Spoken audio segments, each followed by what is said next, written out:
ఆంధ్ర అంటే అన్నపూర్ణ అంటారు. దేశానికే ధాన్యగారం అని పిలుచుకుంటుండే. అసోంటిది ఇప్పుడు విజయవాడలో చూడుర్రి. మీదికెళ్ళి పులిగోర పొట్లాలు ఇస్తే అవిటిని పట్టుకునేటందుకు జనం అల్లాడుతున్న తీరు చూస్తుంటే ఎట్లుండేటోళ్ళు ఎట్లయినరా అనిపిస్తుంది. మొన్న పాకిస్తాన్ లో చూసిన ఇసొంటి పరిస్థితిని. ఆడ తిండి దొరకక సర్కార్ గోధుమలు పంపిస్తే ట్రక్కుల సుట్టు ఎగబడి బలవంతులు బస్తాలు గుంజుకొని పోయింది చూసినాం గాని అసొంటిది విజయవాడలో కూడా గసొంటి పరిస్థితే వస్తదని ఎవ్వరు కూడా ఊహించుండరు. హెలికాప్టర్లు పులిగోర పొట్లాలు ఇసురితే వాటిని పట్టుకునేటందుకు జనం ఇట్లా ఎగబడతారని అస్సలు అనుకోలేదు.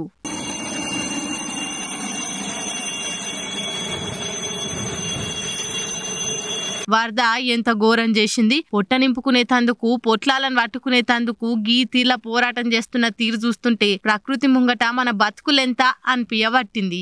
ఆఫ్రికా అసొంటి దేశాలల్లా అన్నం కోసం ఎగబడదా అనుకునే ముచ్చట్లు చూస్తుంటిమి. అసొంటిది అన్నపూర్ణ అని పేరు పోయిన ఆంధ్రాల ఇవాళ ఈ దారుణమైన పరిస్థితిని చూస్తున్నాం. అందరికి అన్నం పెట్టే అన్నపూర్ణ ఇవాళ ఆకలి రాజ్యం అయింది. వరదలు రాజును పేదను అందరినీ ఒక్కటి చేసింది. కోట్లు పెట్టి విల్లాలు కొన్నోళ్ళు కూడా ఆకలితోటి అన్నమో రామచంద్ర అని రోడ్ల మీదకి వచ్చి పొట్లాల కోసం ఆశగా ఎదురు చూసే గతి పట్టించింది. పొట్లాలు ఏరుకునేటోళ్ళు కూడా ఎవ్వరు పొట్ట ఆలే చూసుకుంటుర్రు. పక్కనోళ్ళకు కూడా దక్కాలే అనే ఆలోచన ఆ టైంలో ఎవరికొస్తది? ఎవ్వరు ఆకలి పోరాటం ఆలదాయే. ఈ టైంలో రాజకీయంగా నిందలేసుడు మానేసి వీలైతే అందరికి సాయం చేసి మానవత్వం జాటుకోవాలి.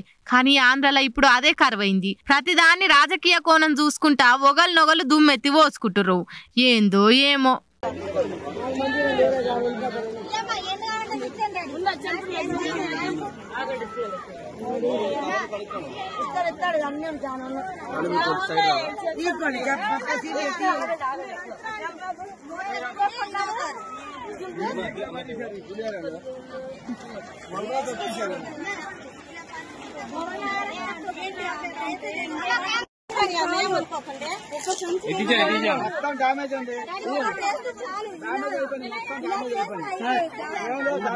విజయకుమారు